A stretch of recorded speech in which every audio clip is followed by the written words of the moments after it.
और आज के क्लास में हम लोग देखेंगे भाग 2 नागरिकता। पिछले क्लास में भाग 1 देखे थे संविधान का। आज देखेंगे भाग 2 नागरिकता।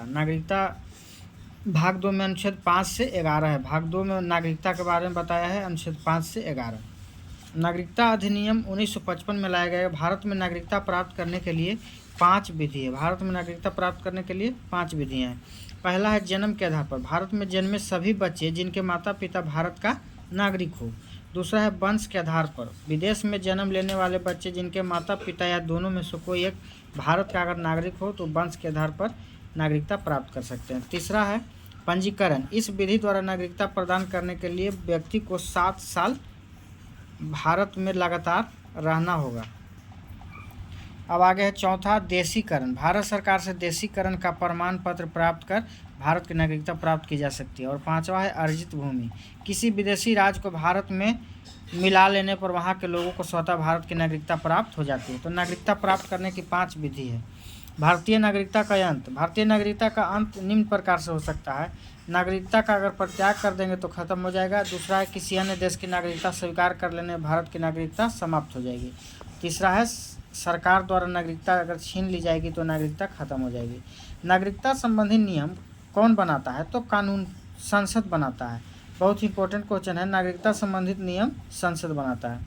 भारत में एकल नागरिकता का प्रावधान है। भारतीय नागरिकता अधिनियम 1955 पर आधारित है। भारत का जो नागरिकता है किस अधिनियम के तहत है? तो 1955 के तहत। अब आएंगे हम लोग अनुच्छेद 5 देखेंगे।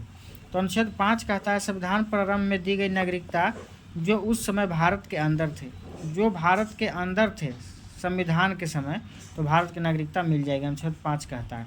अनुच्छेद 6 कहता है कि पाकिस्तान से भारत आए लोगों को नागरिकता किंतु संविधान बनने के बाद आएंगे तो नागरिकता नहीं मिलेगी।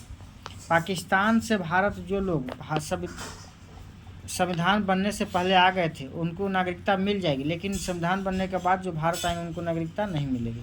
अनुच्छेद 7 कहता है कि स्वतंत्रता के बाद भारत से पाकिस्तान चले गए ऐसे व्यक्ति जो संविधान बनाने से पहले लौट आए उन्हें नागरिकता दे दी जाएगी।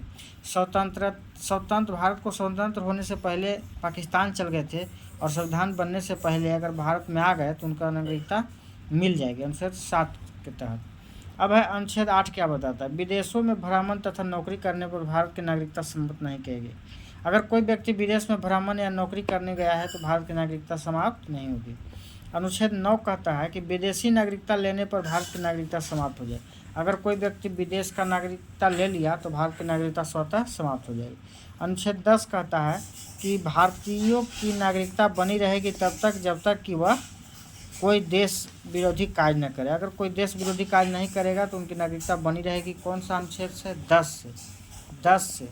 अनुच्छेद 11 क्या कहता है? नागरिकता संबंधी कानून संसद बनाता है। नागरिकता संबंधी जो भी कानून है कौन बनाता है? संसद ही। कौन अनुच्छेद बताता है? तो अनुच्छेद 1 यानी 11।